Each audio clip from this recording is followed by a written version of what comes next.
say insurance agent or... Yeah, that one is 10,000 up to 10,000. External training there's no limit until 100,000. Internal training is until 10,000. Internal training is for the agents. They are like agency model lah. What's the difference? I mean, in the spirit of the law, why would they want to like split? It's training. Why is it like allowable? You train internal training for agents can, external training for agents cannot. Yes. You see, sometimes the law. Okay, to cut the long story short, sometimes there may be a reason, but essentially, if you don't understand the reason, they will tell you the law don't need the reason. Actually, honestly, law is just law. There is no. Sometimes, I mean, I understand the reason, but it may take me 1-2 hours to explain. I'd rather not explain that now because it's too long. But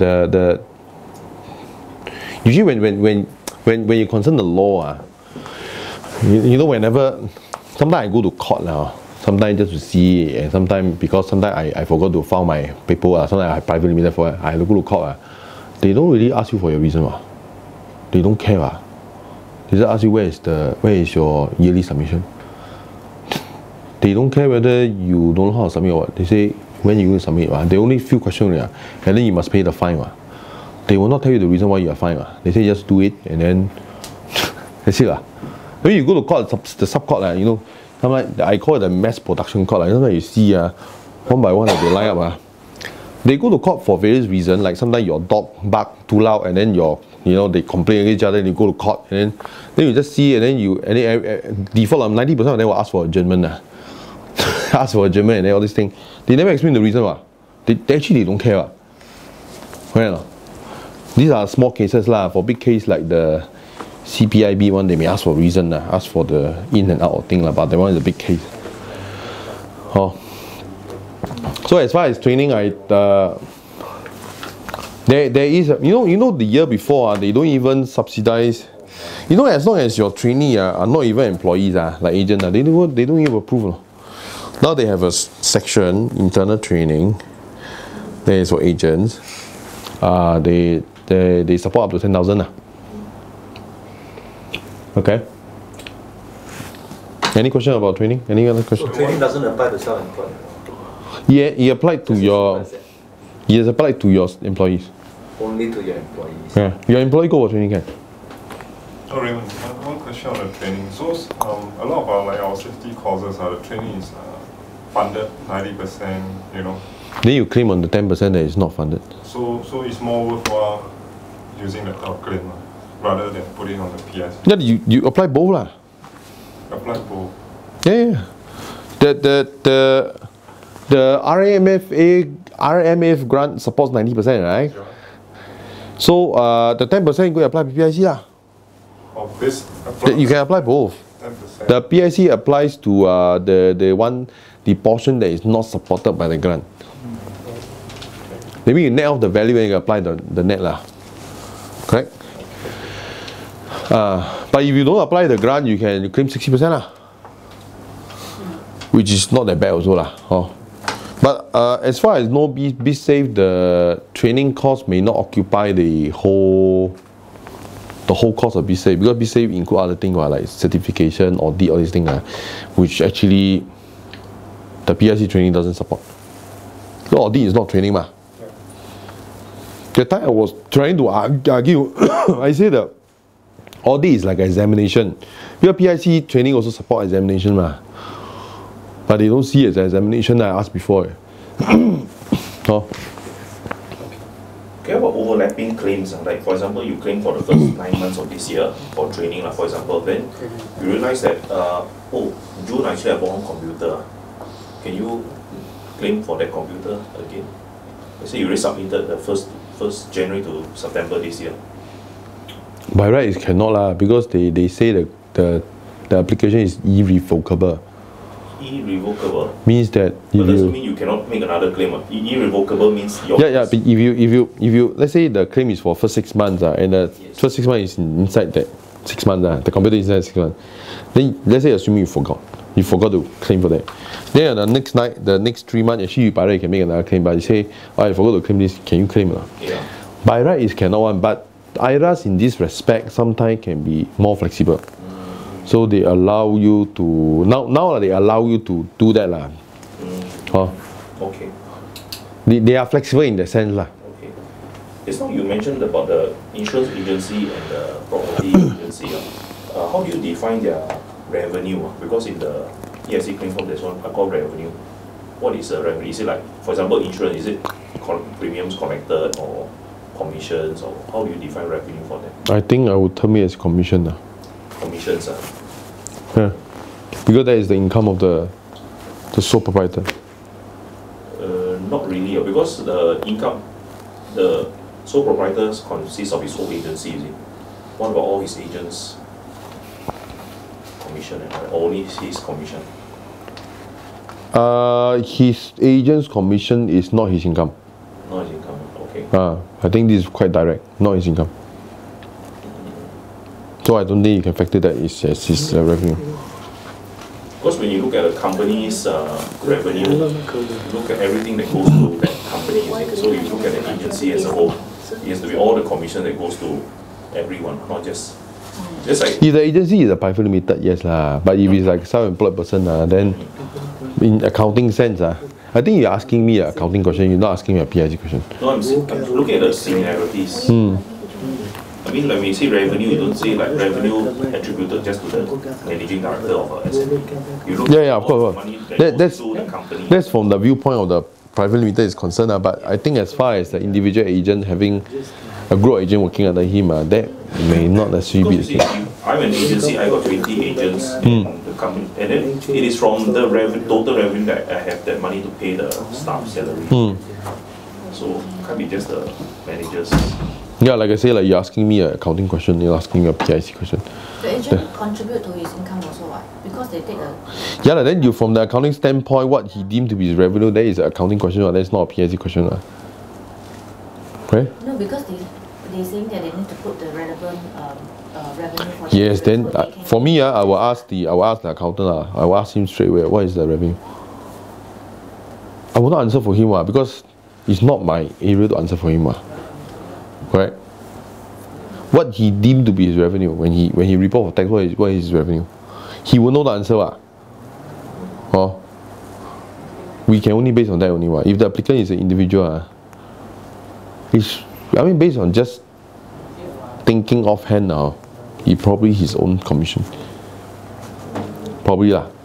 Anyway, actually, honestly, that revenue thing is not really a big concern. I tell you why they ask you for that. They just want to ensure you fulfill criteria number 3, which is your operating. They don't care whether you put 1 million, 2 million, or whatever. Your grant is not affected by that. No, I thought that would sort of set the reference for them. Like, for example, you earn 1 million, but you go and claim 10 million for some things, then obviously they not really. They probably just use it just to see whether you're operating. Operating in Singapore. Because if your revenue you put 0, of course they will say you're not operating. That means you're just like signing up a company just to claim all these things. Maybe it's not a legitimate, not a genuine company. Okay, if you sign a company to claim all these things, not a problem as long as still operating lah. But because you have no revenue because you're not marketing, you're not fulfilling orders and all that. So if you are not marketing, then don't say lah. Because you are not marketing, then you are not operating lah. Yeah. But you still have a company. You have a company that is not operating, which don't qualify for PSC. Yeah. So that is determined by the revenue. Yeah. Because if you have revenue, then you consider operating lah. Yeah. But anyway, we are paying the CPF, means it has to be somewhere operational. Otherwise, no, you can pay CPF without operating. You can, because you may not have revenue. Like let's say you do a restaurant, your first few months may be renovating. That one not considered. That one is not operating. It's only when it's operating when the restaurant is finished renovation and then you start business. That's called operating. Not when you are still renovating. That's the key point lah. Well, you all ask a lot of questions. Okay. Anyway, this is the training lah. So training can be very flexible. It encompasses a lot of things lah. The remaining amount can be claimable. Let's say they claim 100,000, claim 100,000 for training, and then they get back 60,000. So the remaining 40,000, do they have to pay tax on the 40,000? Okay. Okay, when you claim for cash payout, you have to what they call the adding back mechanism which means that the grant itself is not taxable because it's not considered income. 60,000. But by virtue you take the 100,000 to claim for the cash payout, you cannot deduct it again when you compute your tax. So you may incur additional tax obligation. But if you're not paying a lot of tax, this one doesn't really affect you lah. If you don't pay a lot of tax to begin with. So that means the 40,000 you have to, can you write off tax? Training, because training, other than the cash payout, you can claim as a expense that you incurred in. If you claim for cash payout, you cannot claim expense anymore. Already, yeah. That's the catch. Then you must see for yourself whether getting this cash is worthwhile or not worthwhile. Of course, because if it's 100,000, you write off, you only save you save 17% only. But this one you get back 60%. Yeah, last time when it was 30%, the advantage was not so remarkable lah. Yeah. 60% is quite direct lah. Yeah. Quite direct. No need to think one. Yeah. You may still need to incur some tax obligation, but actually usually company in Singapore, I mean the SME that I process, a lot of them they don't really pay a lot of tax also lah, honestly. So when they take this cash payout, they didn't really incur a lot of tax obligation also. They didn't really incur a lot of tax obligation. So sometimes they may actually claim more. They actually claim a lot without having a lot of tax implication. But having said that, if you are very profitable and you pay a lot of taxes, then I claim for tax for you lah. You know there's a tax portion, right? You will not be worth it, but you only can save 17% of 100,000. No, the enhanced deduction is done 4 times.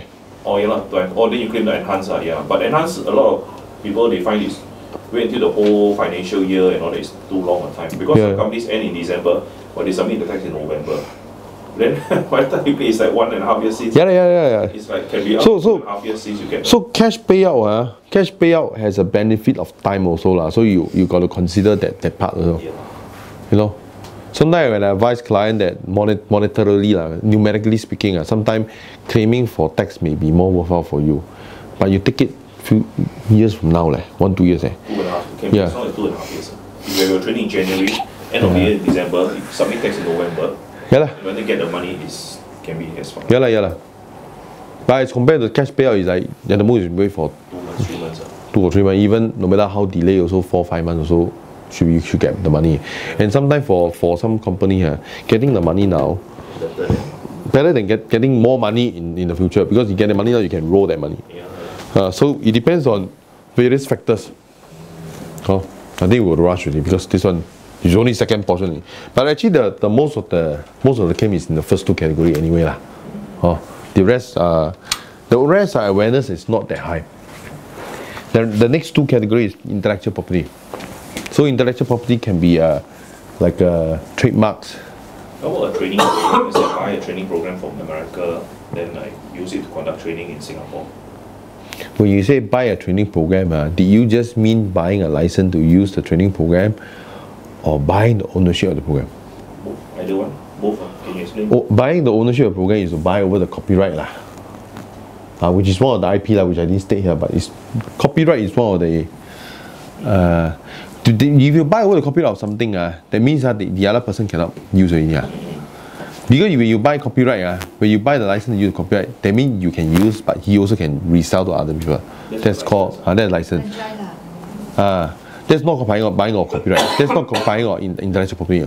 You buy intellectual property means that the other person cannot use it. They use you can by right charge them licensing fee because the license. So it's determined by the owner. Okay. Determined by the owner so that's the thing. That one is under patents. Patent is No. when you buy- Copyright is a form of intellectual property. Patent also lah. Yeah. Copyright is you buy the rights ma. Raymond, maybe you should explain before you take questions. We're also rushing for time. Yeah, I think Yeah, please we do. should just go through Take the whole questions thing, later. then question will be later. Yeah. I think we go through the whole thing lah. So IP, you just note down whatever question you want to ask now, because today quite a lot of questions. Usually not so much. So IP, like trademark, patents, copyright. Copyright can be copyright of source code, or copyright of a book, or website, or a design, product design. All these are copyright. Or you ask someone to develop the training program for me. Later we ask. You note down the question for later. Then patent, trademark. Trademark is like those kind of, you know, on a restaurant, you have the logo, you know, things like that. Those are the trademarks. So these are the things that you can purchase and get a grant for it.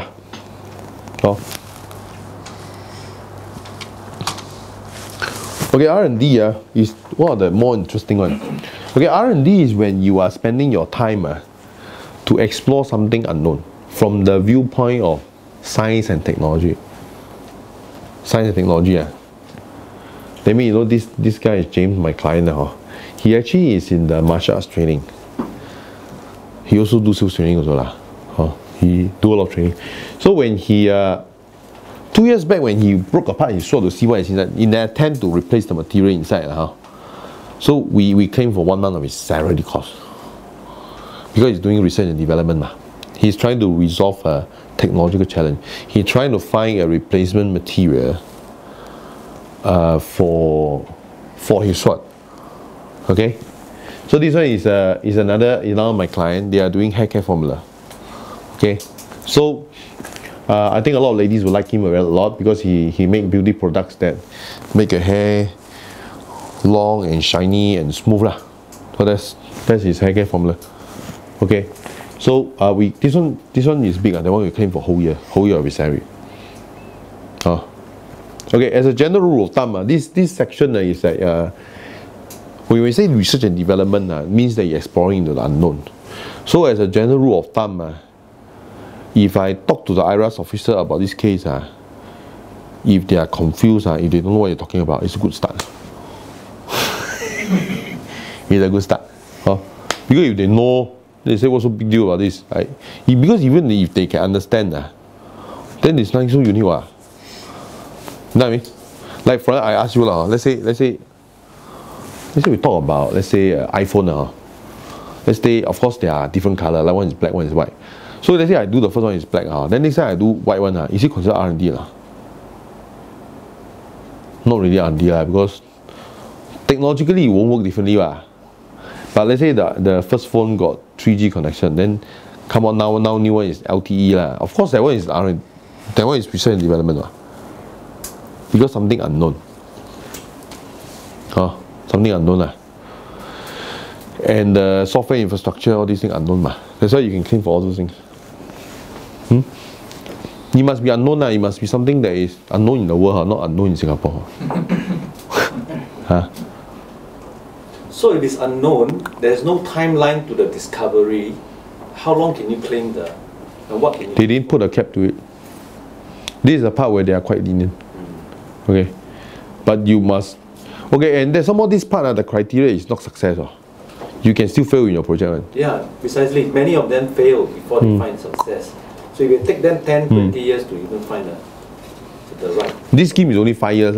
So you can claim for the entire time where you are still on the way to success. Yeah. Okay.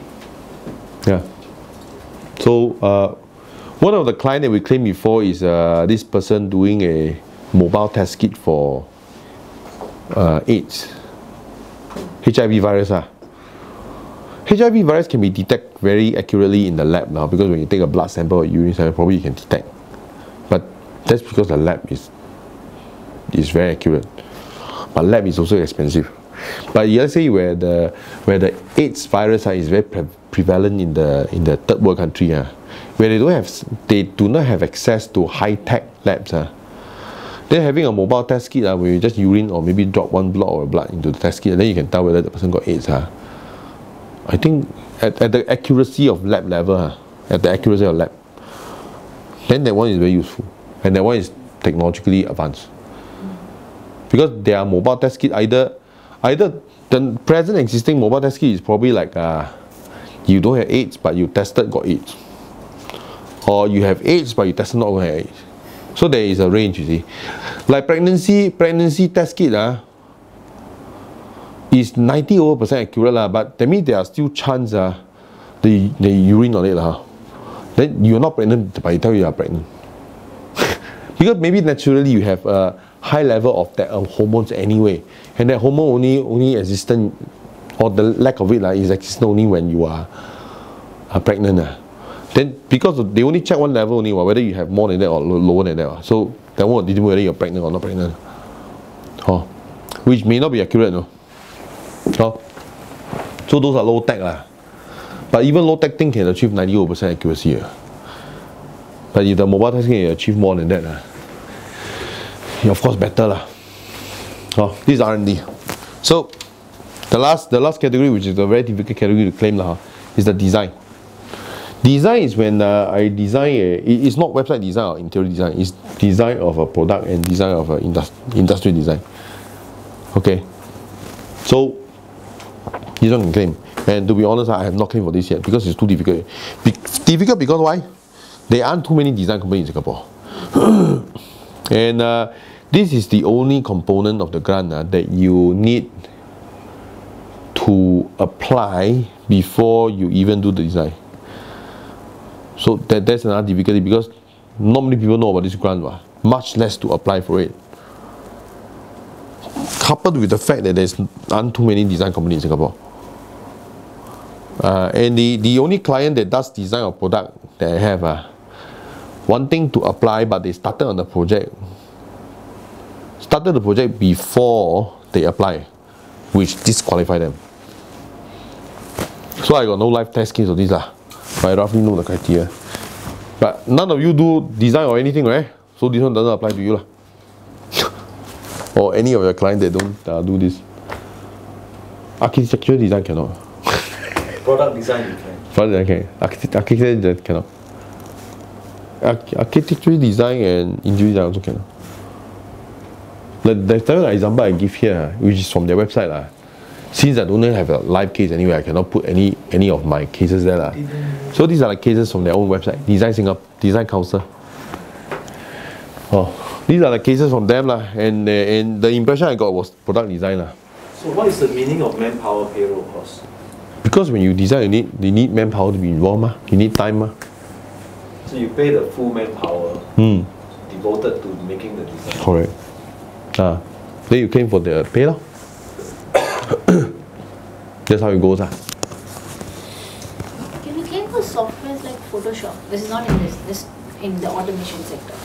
It is in the automation sector. All the software is. Okay. All the software is in this. Right? All the software are in this. And it has to